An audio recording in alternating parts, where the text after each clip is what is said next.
എല്ലാവർക്കും നമസ്കാരം. ഞാൻ സരിതാ മഹേശ്വരൻ.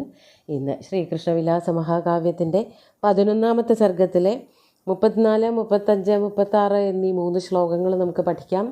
3 ശ്ലോകങ്ങളിലും അനുഷ്ടുപ്പ് വൃത്തം തന്നെയാണുള്ളത്.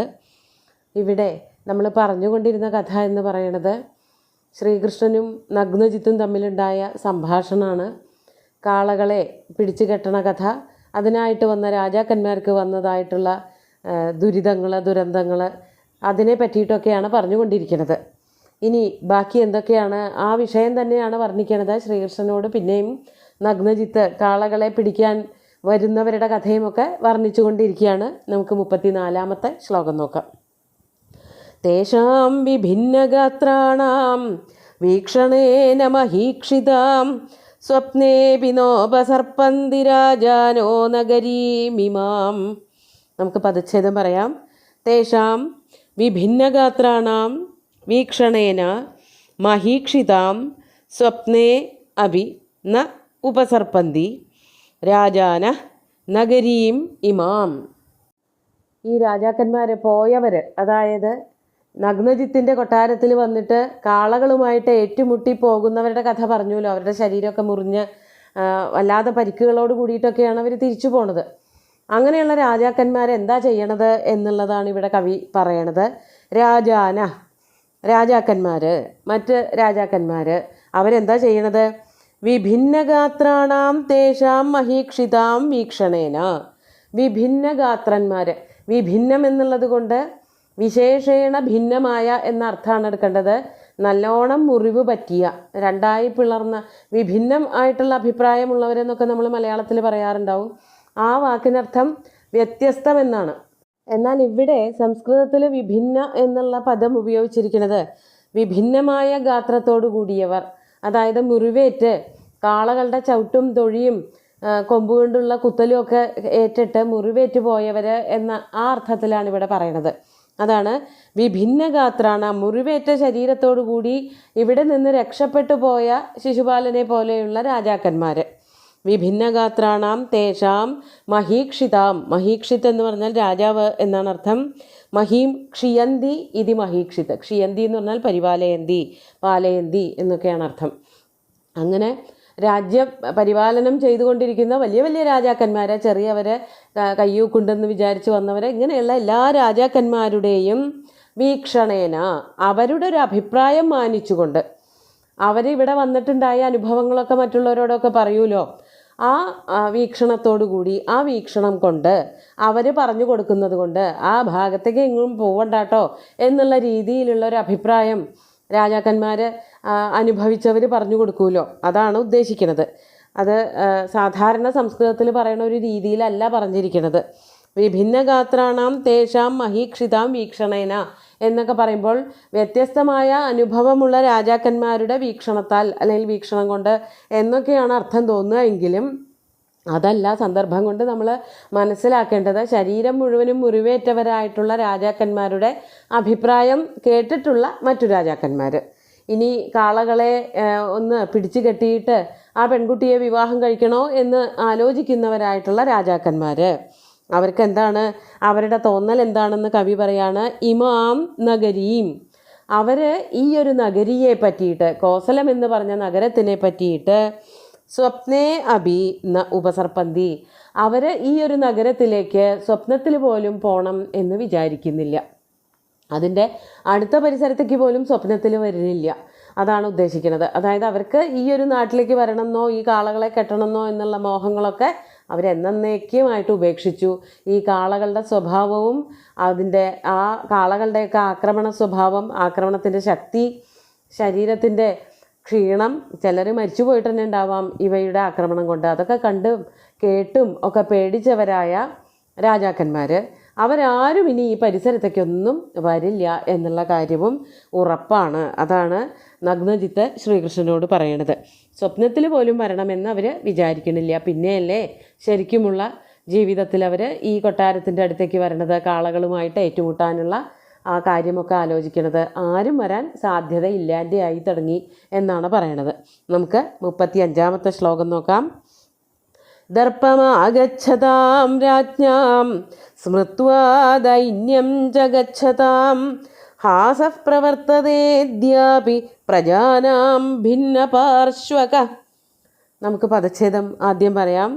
ദർപ്പം ആഗച്ഛതാം രാജ്ഞാം സ്മൃത്വാ ദൈന്യം ച ഗച്ഛതാം ഹാസഃ പ്രവർത്തതേ അദ്യ അപി പ്രജാനാം ഭിന്നപാർശ്വക. ഇവിടെ വരികയും പോവുകയൊക്കെ ചെയ്യുന്നവരായിട്ടുള്ള രാജാക്കന്മാരെ കണ്ടുകൊണ്ടിരിക്കുന്ന പ്രജകൾ, ആ പ്രജകളുടെ ഒരു ഭാവ വ്യത്യാസമൊക്കെയാണ് ഇവിടെ പറയണത്. ആഗച്ഛതാം രാജ്ഞാം ദർപ്പം. ഈ കാളകളെ കെട്ടിയിട്ട് സത്യയെ വിവാഹം കഴിക്കണമെന്ന് വിചാരിച്ച് വരുന്നവരായിട്ടുള്ള ആഗച്ഛതാം രാജ്ഞാം രാജാക്കന്മാരുടെ ദർപ്പം. ദർപ്പം എന്ന് പറഞ്ഞാൽ ഊറ്റം, അഹങ്കാരമൊക്കെ. അവർ ഞാനിപ്പോൾ കാണിച്ചു തരാമെന്നുള്ള മട്ടിലാണ് വരവ്. എന്നിട്ട് കാളകളുടെ അടുത്തേക്ക് പോകുമ്പോൾ ഉണ്ടാകുന്നതായിട്ടുള്ള അനുഭവം അത് നേരത്തെ പറഞ്ഞതുമാണ്.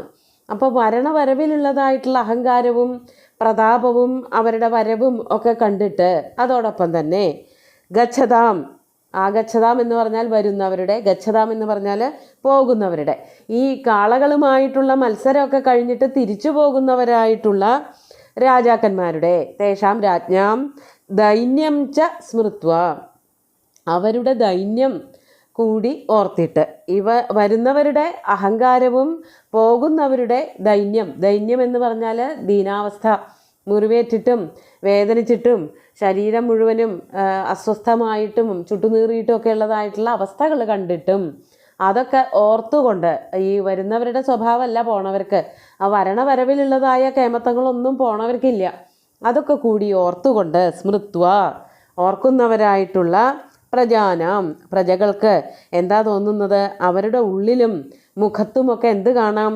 ഭിന്നപാർശ്വക ഹാസ അദ്യാപി പ്രവർത്തതേ. ഭിന്നപാർശ്വക ഹാസ, ഹാസം എന്ന് പറഞ്ഞാൽ ചിരി, ഒരു ചെറിയ ചിരി, അതാണ് ഭിന്ന പാർശ്വക ഹാസ എന്ന് പറയുന്നത്. ഭിന്ന പാർശ്വേഷു ഭവ ഭിന്ന പാർശ്വക, അതായത് ഒരു പരിപൂർണമായിട്ടുള്ള തുറന്നൊരു ചിരിയല്ല, കളിയാക്കുമ്പോൾ മുഖം കോട്ടിക്കൊണ്ട്, മുഖം ചെരിച്ചുകൊണ്ടൊരു ചിരിയുണ്ടല്ലോ. അയ്യോ കഷ്ടമായില്ലോ, വരവിൽ ഉള്ളതായ ഊറ്റങ്ങളും കേമത്തങ്ങളും പ്രൗഢിയൊന്നും പോണ പോക്കിൽ കാണാനില്ലല്ലോ എന്ന് കാണുമ്പോഴുള്ള ഒരു ചെറിയ പുച്ഛം, അതാണ് ഭിന്നപാർശ്വകമായിട്ടുള്ള ഹാസം. ചുണ്ട് ചെറുതായി ചെരിച്ചുകൊണ്ട് മുഖം കോട്ടിക്കൊണ്ടുള്ളൊരു ചിരി, അവരുടെ ആ ഭാവത്തിന് വന്ന വ്യത്യാസം കാണുമ്പോൾ പ്രജകൾക്കുണ്ടാകുന്നതായ ഭാവമാറ്റം.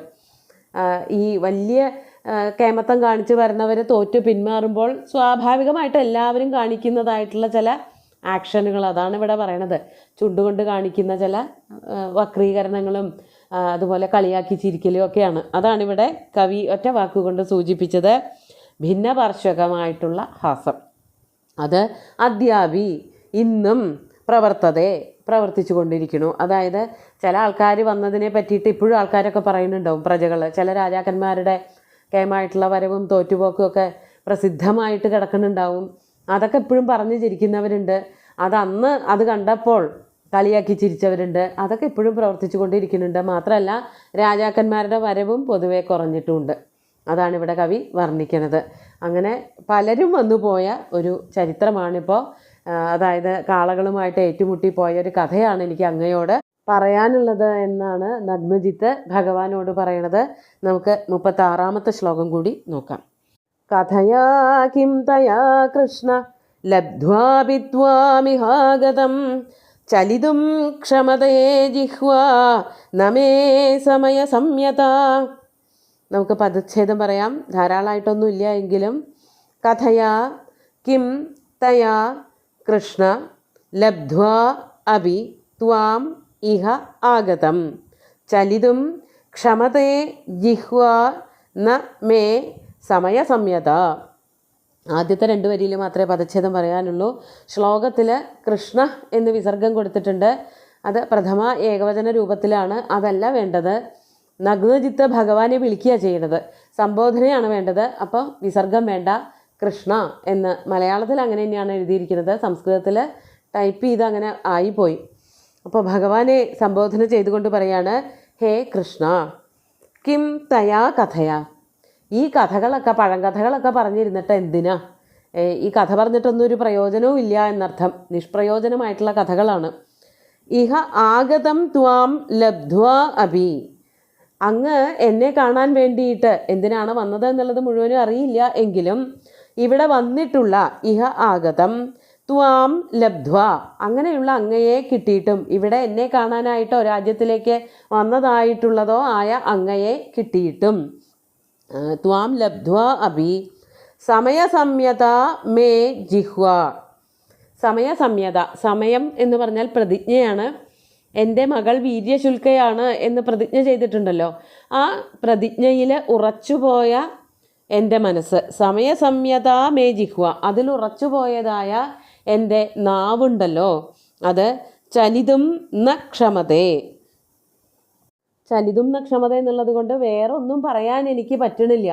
ഞാനിപ്പോൾ അങ്ങ് ഇവിടെ വന്നിട്ടും പറഞ്ഞ കഥ മുഴുവനും മകളുടെ വിവാഹത്തിന് വേണ്ടിയിട്ട് വച്ച പ്രതിജ്ഞയെ പറ്റിയിട്ട്, സമയത്തിനെ പറ്റിയിട്ടാണ്. വേറൊരു കാര്യവും പറയാൻ എൻ്റെ നാവ് പൊങ്ങുന്നില്ല. അങ്ങയോട് എന്താ പറയേണ്ടത് എന്നുള്ളത് പോലും മറന്നുപോയി.